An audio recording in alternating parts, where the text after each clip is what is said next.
अच्छा, आप लोगों ने एक चीज़ नोटिस करी होगी, हम लोग यहाँ पर रहते हैं, अपने गांव में रहते हैं, कहीं भी रहते हैं, कहीं ना कहीं से हम लोग आए हुए हैं। जहाँ पर हमारा मेन परिवार था, वहाँ से सब लोग चले गए, कोई कहीं रह रहा है, कोई कहीं रह रहा है, कोई कहीं रह रहा है, कोई कहीं रह रहा है ना। तो ये मोहल्ला कुछ ऐसा ही था पहले, है ना।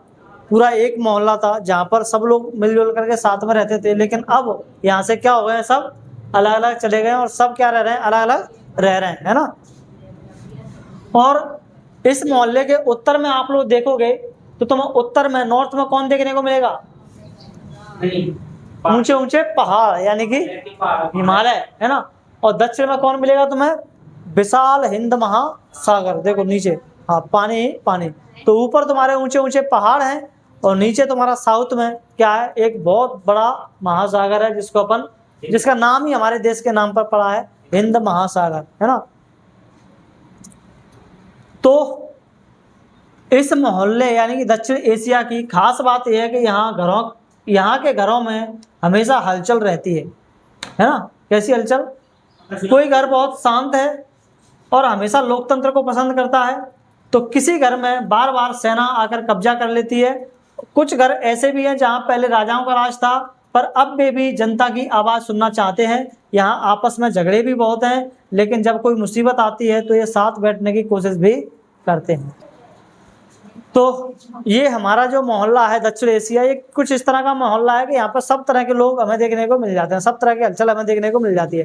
कहीं पर डेमोक्रेसी बहुत अच्छी चल रही है, जैसे हमारा देश है ना। हमारे देश में क्या है, बहुत अच्छी डेमोक्रेसी है।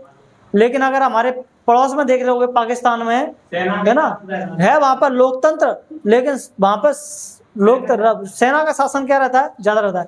प्रधानमंत्री को तो वहाँ पर मार कूट के क्या कर दिया जाता है, भगा दिया जाता है। और अपने ऊपर देखेंगे नेपाल, तो यहाँ पर भी या राजा बन जाता है कभी भी, है ना। अभी क्या नाम है, अभी पीएम है। देखो यहाँ पर क्या हुआ, अभी जो तुम्हारे जैसे बच्चे हैं, बच्चों ने पीएम को भगा दिया मार पीट के, और एक नया पीएम बना दिया अपने बच्चों में से, ये भाई हमारा पीएम तो ये होगा, है ना। और वही पीएम है अभी वहाँ का, है ना, जिसका नाम बालन शाह है। क्या है, बालन शाह। और ज्यादा दिनों की बात नहीं, अभी एक आध महीने पहले की बात है, नया पीएम बना है बालन शाह। तो वहाँ का जो पीएम था, बता रहे थे उसके कुछ संबंध, मतलब देश को उसने बर्बाद कर दिया था। तो वहाँ की जो जनता थी, जो यंग बच्चे थे, अब बच्चे तो पढ़ लिख रहे हैं, समझदार हैं, तो उनको समझ में आ रही थी कि भाई ये तो बहुत ही सत्यानाशी है, इसे तो हटाना पड़ेगा, है ना। तो सारी जनता सड़कों पर उतर आई और पहुंच गई, है ना। पीएम हाउस पर कर दिया हमला और पीएम को वहां से भागना पड़ा, है ना। और फिर इन्होंने अपने इस नए पीएम को क्या कर दिया, वहाँ का पीएम बना दिया, अपने एक आदमी को ना। और हाँ, आप लोग देखेंगे नेपाल में पीएम सड़कों पर ऐसे घूमता है जैसे हम लोग घूमते हैं ना सड़कों पर, ऐसे ही बिना सिक्योरिटी कुछ नहीं हो रहा। कहने का मतलब वहाँ वीआईपी जैसा ट्रीटमेंट कुछ होता ही नहीं है ना। अगर हॉस्पिटल में जा रहा है पीएम और लाइन लगी हुई है, तो वो लाइन में लग जाएगा, सोचो मतलब। और यहाँ पर देखो कि जरा डीएम के आ जाए, है ना, गली में सड़क पर चक्का जाम कर देता है। डीएम मतलब कलेक्टर ही चक्का जाम कर देता है, पीएम की तो दूर की बात है ना। कलेक्टर का इतना रुतबा है हमारे यहाँ पे। अरे कलेक्टर को तो छोड़ो, युवा नेता चक्का जाम कर देते हैं हमारे यहाँ पे, है ना। चुनाव जीत और राहुल गांधी चक्का जाम कर जाते हैं। हाँ, कितना वीआईपी ट्रीटमेंट हमारे देश में चलता है, बहुत ज्यादा। लेकिन नेपाल में वीआईपी ट्रीटमेंट जैसा कुछ भी नहीं है। हमारे देश के लोगों को सीखना चाहिए वहां से कि हम कितना पैसा इस वीआईपी ट्रीटमेंट में क्या कर देते हैं, फूंक देते हैं, है ना, खर्च कर देते हैं। चलो तो इसका परिचय देख लेते हैं।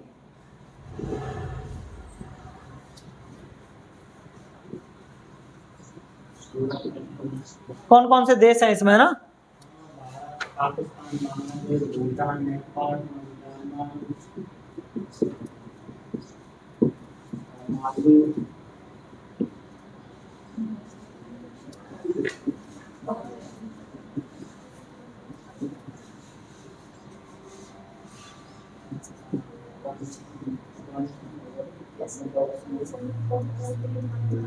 कौन कौन से देश दक्षिण एशिया में शामिल है ना, which countries are in South Asia. कोई भी नहीं। कोई भी नहीं है, लेकिन कुछ बच्चे हैं तो वो देख लेंगे वीडियो। आए नहीं, 2 बच्चे हैं इंग्लिश मीडियम के, आए नहीं हो। इसमें टोटल 7 देश हैं, कितने हैं? मतलब किताब तो 8 बताते हैं, भारत जोड़ के 7 देश है ना। कौन से हैं? इंडिया, पाकिस्तान, बांग्लादेश, नेपाल और भूटान, श्रीलंका और मालदीव। भूटान, श्रीलंका और मालदीव। यानी कि चीन और अफगानिस्तान। इनके नाम तो लिख लेंगे ना आप, हिंदी इंग्लिश में तो चाहे जैसे, ठीक है। हाँ, जियोग्राफिकल यूनिकनेस। जियोग्राफिकल यूनिकनेस, जी कैसा इंडिया है। इधर तो हमें मिलेंगे बहुत सारे देश, है ना। मैंने इधर, चलो इसको वैसे ही बना देते हैं ना, मैप में पूरा नहीं बना रहा है ना।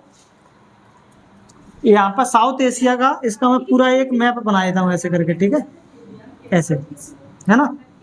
इसके नॉर्थ में देखोगे आप लोग कौन मिलेगा? हिमालय, है ना।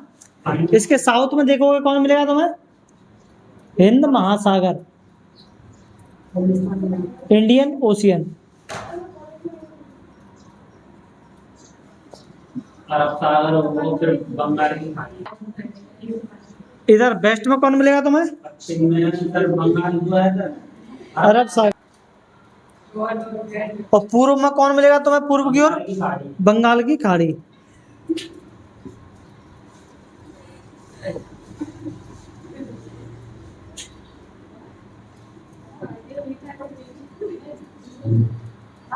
क्या कर रहे हो तुम लोग? पूर्व में बंगाल की खाड़ी, गौरी ने बना दी मछली।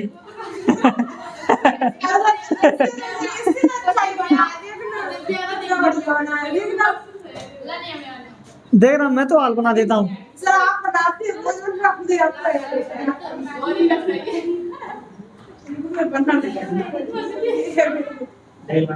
कितना कितना फास्ट बनाया था, तब भी तुमसे ठीक ठाक बनाया था हूँ। अरे लग तो रहा है कि इंडिया का मैप है। दक्षिण में आगे अच्छा देखो, आर्ट्स पढ़ाने के लिए एक चीज और है ना, जिस टीचर के पास आर्ट्स पढ़ने के लिए जाओ, उससे रैंडमली किसी भी देश का नाम पूछ लेना, बताना मैडम या सर तो ये वाला देश कहाँ पर है।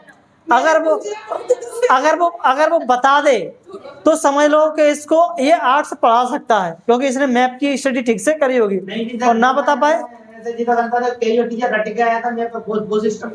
अरे रट ही नहीं सकता भाई। 4 साल हो गए मेरे आगे मैप को लगे हुए, 5 साल तब जा करके याद हुआ है मैप मुझे, ठीक है ना। अब तो तुम कोई भी देश पूछोगे ना, मुझे रैंडमली इधर ये कह दूंगा आंख बंद करके कि इधर मिलेगा, यहाँ पे है ना, इधर पूछ लो जो पूछना है तुम लोगों को। देखा नहीं है मैंने, ठीक है। 5 साल से तो मेरे कमरे में लगा हुआ है मेरी आंखों के सामने, और 2 साल से यहाँ पे भी लगा हुआ है ना। बुरा तू हाथ रखे वहीं पीछे। इतना तो ये बता देंगे, है ना, इतना तो मैंने इन्हीं को पढ़ा दिया है। और आर्ट्स पढ़ाने की एक और क्राइटेरिया होता है, क्लास में मैप लगा होना चाहिए। और क्लास में मैप नहीं लगा और वो आर्ट्स पढ़ाने के लिए बैठा है टीचर, मेरे घर पे ये लगे सर का ले रही थी। सोचो वो समझाएगा कैसे? कोई देश कहाँ पर है बताएगा कैसे? इसका मतलब वो बोल के निकल लेगा तो फिर क्या मतलब? वो तो तुमने रट लिया, तुम्हें पता ही नहीं है एक्चुअल में, तुम्हारे माइंड में वो पिक्चर ही नहीं बनने की वो देश है कहाँ पर, बात कहाँ की हो रही है नक्शे पर। तुम कैसे चीज़ों को याद करोगे, समझोगे? कैसे भी नहीं। हाँ, तो मैप होना क्लास में बहुत जरूरी है।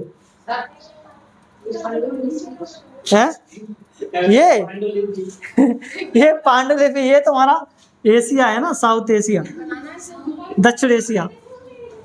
अब इसमें बहुत सारे देश हैं, ऐसा तो नहीं बनेगा ना वैसा, मैंने वैसे ही बना दिया, ठीक है। एशिया में 48 देश हैं। 40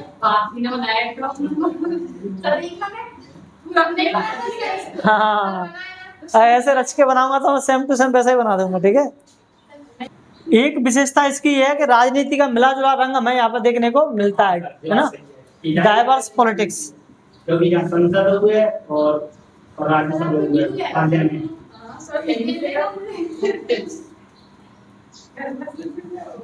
डाइवर्स पॉलिटिक्स ले।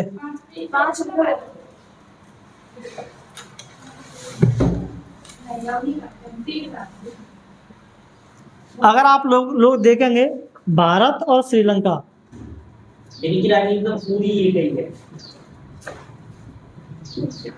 यहाँ पर राजनीति का कौन सा सिस्टम चलता है? लोकतंत्र। कौन सा? लोकतंत्र, यानी कि डेमोक्रेसी।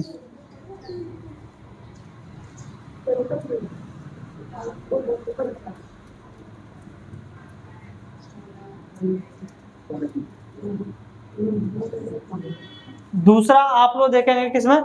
पाकिस्तान और बांग्लादेश में। पाकिस्तान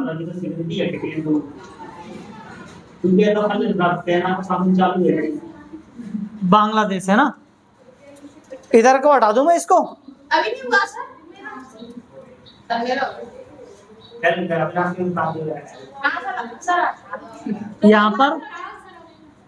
यहाँ पर कभी लोकतंत्र और कभी सेना।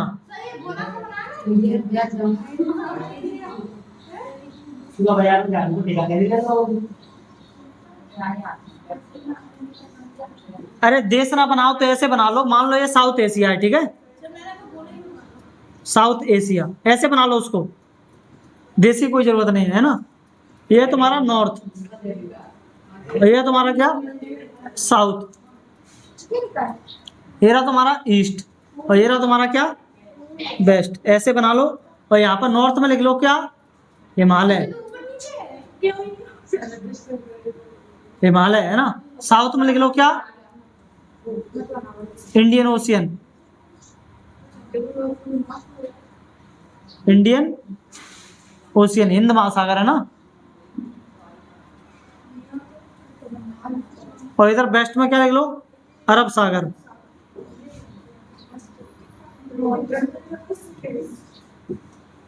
अरेबियन सी, ठीक है। सर आपने जो कोई मैप में पूछेगा तो सर मैं बता दूं। और ईस्ट में लिख लो क्या? बंगाल की खाड़ी। सर आप खड़े हो के अंदर बताते तो सर कैसे बताएंगे? बंगाल की खाड़ी, बे ऑफ बंगाल, ठीक है। ऐसे बना लेना उसको, है अगर ये मैप ना बने तो। हाँ बता, क्या कह रही थी? सर अगर मैप में कोई पूछेगा तो तुम बता देंगे। हाँ। तो सर आप खड़े हैं तो सर कैसे बताएंगे? खड़े हैं तो कैसे बताएंगे? मैप छपा होना चाहिए माइंड में। तो सर बताओ तो। माइंड में, जैसे तुम लोग मुझे पूछोगे कौन सा देश कहाँ है, मैं बता दूंगा किधर है, यहाँ पर खड़ा होगी तो। सर नॉर्थ की तरफ। अच्छा नॉर्थ की तरफ, तेरे सामने जो तुम्हारा मुंह जिधर है उधर तुम्हारा नॉर्थ है, और उसके अपोजिट साउथ होगा, और राइट हैंड की तरफ ईस्ट होगा, और लेफ्ट हैंड की तरफ वेस्ट होगा, ठीक है। जैसे तू अभी बैठी है तो मैं तेरे नॉर्थ में हूँ, है ना। मैं तेरे नॉर्थ में हूँ, और वो तेरे पीछे हैं साउथ में। ये ईस्ट हो गया और ये वेस्ट हो गया, ठीक है। और अगर मैं ऐसे हो गया तो मेरा नॉर्थ ये हो गया, साउथ ये हो गया पीछे, और ईस्ट इधर और वेस्ट इधर, ऐसे करते हैं ना। अपन कहीं में जाएंगे तो फिर मैप के हिसाब से चलेंगे ना। हाँ और क्या। मैप में साउथ दूसरा होता है तो उसके हिसाब से चलेंगे। हाँ। और नेपाल में क्या चलता है? नेपाल में है ना, यहाँ पर राजतंत्र ज्यादा चलता है, संवैधानिक राजतंत्र। पहले यहाँ पर था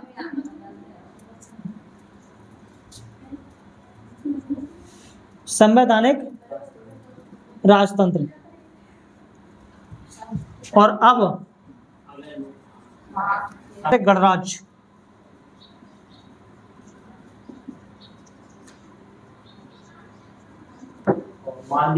ठीक है।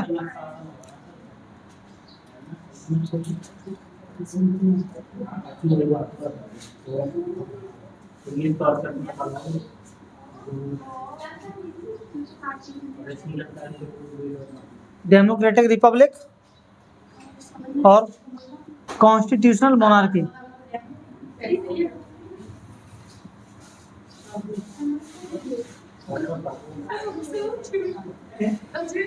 कॉन्स्टिट्यूशनल मोनार्की, ठीक है। और एक और बचा तुम्हारा भूटान और मालदीव। भूटान तो लोकतांत्रिक ही है, मालदीव का सल्तनत होगा, पहले सल्तनत था अब लोकतांत्रिक।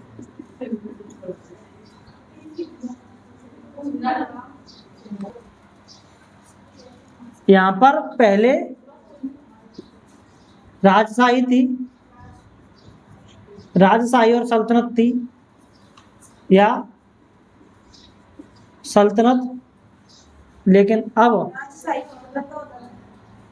है मोनार्की, जहाँ पर राजा का शासन होता है।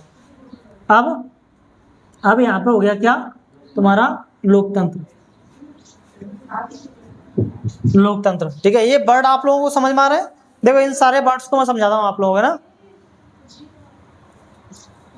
लोकतंत्र का मतलब है जनता का शासन, ठीक है। जैसे हमारे देश में है, हमारे देश में कौन सा सिस्टम चलता है? लोकतंत्र चलता है, ठीक है। लोकतांत्रिक गणराज्य हम, है ना। और अगर आप लोग देखोगे इधर क्या नाम है, श्रीलंका में, भारत में लोकतंत्र चलता है। अब जाओ पाकिस्तान, बांग्लादेश में, यहाँ पर लोकतंत्र आ जाता है, कभी कभी सेना का शासन होता है। मतलब पीएम है, जनता चुनती है, चुनाव होते हैं, और चुन करके अगर नेता बन गया तो वो लोकतांत्रिक सिस्टम हो गया, ठीक है। भूटान और मालदीव, मालदीव है ना। तो पाकिस्तान और बांग्लादेश में कभी कभी तो हमारे देश जैसा सिस्टम रहता है लोकतंत्र, लेकिन कभी कभी यहाँ पे सेना का शासन आ जाता है ना। सेना खुद ही पावरफुल इतनी हो जाती है कि वहां के पीएम को मार पीट के भगा देती है ना। और पाकिस्तान का ये रूल है, आज तक कोई भी पीएम पाकिस्तान का पीएम बनने के बाद पाकिस्तान में नहीं रहा, नहीं पाकिस्तान में ही नहीं रहा, पाकिस्तान छोड़ के जाना पड़ता है उसको। अगर तुम वहां पर पीएम बन गए तो या तो तुमको टपका दिया जाएगा, खत्म कर दिया जाएगा, या फिर तुम्हें देश छोड़ के भागना पड़ेगा। ये पाकिस्तान की डेमोक्रेसी का रूल है। पाकिस्तान में पीएम को या तो मार दिया जाता है या फिर उसको भागना पड़ता है। और आप लोग देखेंगे पाकिस्तान के अभी तक जितने भी पीएम बने हैं सब यूरोप में बस गए जा करके। मार इसलिए देते हैं क्योंकि जब सेना पावरफुल होती है और जब लगता है कि ये जो सीएम पीएम है पाकिस्तान का ठीक से काम नहीं कर रहा है, तो सेना जाती है और पीएम को वहां पे कुर्सी पर कब्जा कर लेती है। अब पीएम को देश में रहा तो पीएम के लिए जान का खतरा है, क्योंकि सेना ने भगाया उसको कुर्सी से, तो सेना उसको मारने की उसमें तो रहेगी फिराक में। तो इसलिए कोई क्यों चाहेगा मरना, इसलिए वो निकल जाते हैं, अपने देश को ही क्या कर देते हैं, छोड़ देते हैं। और आज तक के रिकॉर्ड में पाकिस्तान का कोई भी पीएम है ना 5 साल पूरे नहीं कर पाया। और पाकिस्तान को आज़ाद हुए, हमारे साथ ही आज़ाद हुआ था, आज तक वहाँ पे मुश्किल से 20 साल तक डेमोक्रेसी रही होगी, लेकिन पूरे बाकी के सालों में क्या रहा है वहाँ पर? सेना का शासन। सोचो डेमोक्रेटिक कंट्री में डेमोक्रेसी कितने साल तक रही है? मुश्किल से 20 साल। किसी ने 2 साल पीएम रहा, कोई 1 साल पीएम रहा, कोई 2-4 6 दिन पीएम रहा, है ना। और बाद में सेना आ गई। बता तो रहा है, यूरोप चले जाते हैं, यूरोप में निकल जाते हैं, वहां बस जा जाते हैं, हैं? हाँ।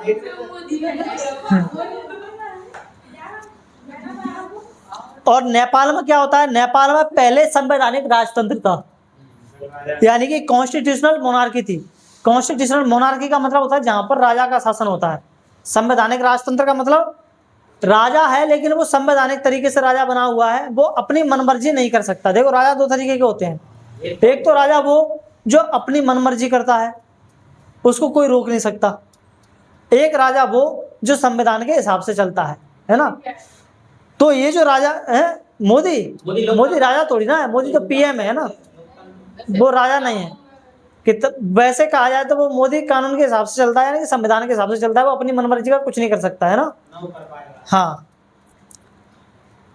तो पहले नेपाल में क्या था? संवैधानिक राजतंत्र था, यानी कि राजा हुआ करता था, लेकिन बाद में फिर यहाँ पर कौन बन गया? लोकतांत्रिक गणराज्य आ गया, यानी कि डेमोक्रेटिक रिपब्लिक ये क्या हो गया? बन गया, ठीक है। भूटान और मालदीव की अगर बात करी जाए तो भूटान में पहले क्या था तुम्हारा? पहले भूटान में राजशाही थी, ये है राजशाही, है ना, यहाँ पर मनमर्जी चलती है राजशाही में। ये भी राजशाही है लेकिन ये संवैधानिक राजशाही है। यहाँ पर राजा काम करेगा लेकिन कैसे? संविधान के हिसाब से। लगा लिया फोटो तूने? तो क्या है पूरा वो डल जाएगा। कैसे?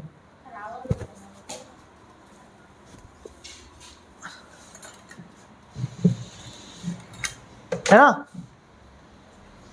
तो राजशाही का मतलब जहां पर राजा अपनी मनमर्जी करे, और संवैधानिक राजशाही का मतलब जहां पर राजा संविधान के हिसाब से ही क्या करेगा, काम करेगा। ठीक है, जैसे ब्रिटेन में आज भी राजा होता है।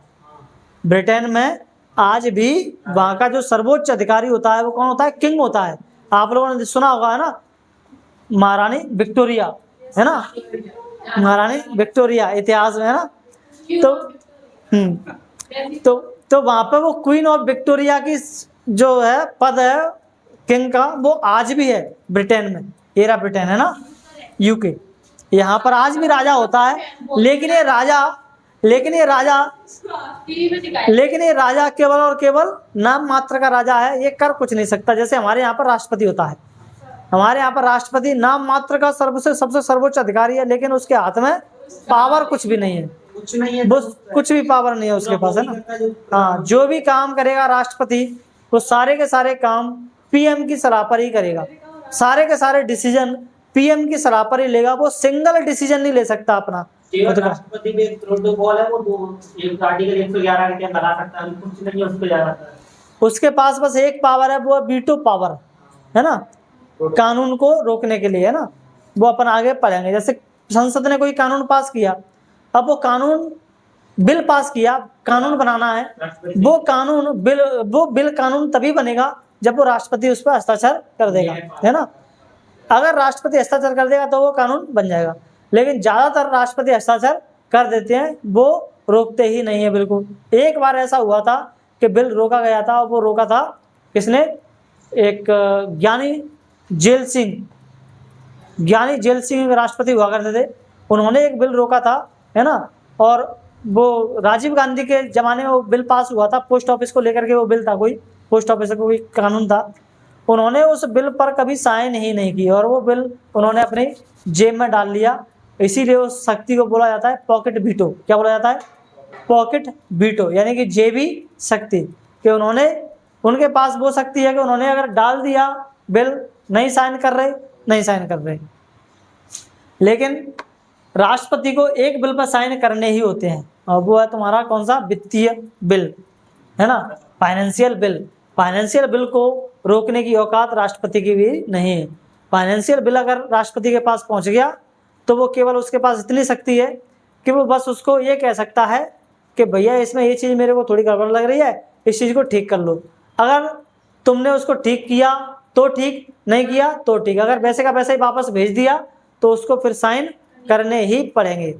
उसके पास उसको रोकने की कोई शक्ति, कोई पावर है ही नहीं। ठीक है, तो राष्ट्रपति हमारे यहाँ पर केवल और केवल सिग्नेचर करता है, क्योंकि सारे काम किसके नाम पर होते हैं? देश के राष्ट्रपति के नाम पर होते हैं, है ना। जैसे विदेशी संबंध है तो राष्ट्रपति जब साइन कर देगा तभी वो संबंध होंगे, लेकिन राष्ट्रपति साइन करता है किसके कहने पर? पीएम के कहने पर। पीएम कह देगा भाई साइन कर, तो राष्ट्रपति को करने पड़ेंगे। पीएम कहेगा भाई साइन मत कर, तो राष्ट्रपति नहीं करेगा। लेकिन अमेरिका में उल्टा होता है। अमेरिका में सबसे पावरफुल राष्ट्रपति ही होता है। पूरी दुनिया के राष्ट्रपतियों में सबसे पावरफुल राष्ट्रपति अगर कोई है तो वो अमेरिका का राष्ट्रपति है ना। सबसे बड़ी फायदा है कि अमेरिका का राष्ट्रपति जनता चुन के अपने नेता चुन के राष्ट्रपति को इसलिए दबाव में रखते हैं। हाँ, अब जो जनता के द्वारा चुना जाएगा उसी के पास तो पावर होगी। हमारे पास जनता चुनती है किसको? पीएम को। तो पावर किसके पास जाएगी? पीएम के पास। वहां पर जनता चुनती है डायरेक्ट किसको? राष्ट्रपति को। इसलिए पावर किसके पास होती है? राष्ट्रपति के पास होती है। और हमारे यहाँ के पीएम से भी ज्यादा पावर होती है उसके पास, है ना। जितनी पावर हमारे पीएम के पास होती है उससे ज्यादा पावर वहाँ के राष्ट्रपति के पास होती है। ठीक है, सबसे बड़ा डिफरेंस यही है कि जनता चुनती है। चलो, तो ये हमारा इसका आज बेस हो गया, है ना, इंट्रो हो गया। कल हम इसके टॉपिक्स में घुसेंगे और इसको पढ़ना शुरू करेंगे। ठीक है।